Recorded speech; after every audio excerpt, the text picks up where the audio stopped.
On a beautiful spring afternoon, McKinney National Airport opened its gates to the community for Display Day 2026.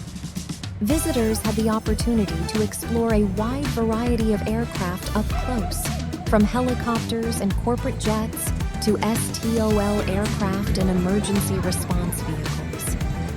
The event brought together aviation enthusiasts, families, pilots, and local organizations for an exciting day celebrating aviation in North Texas.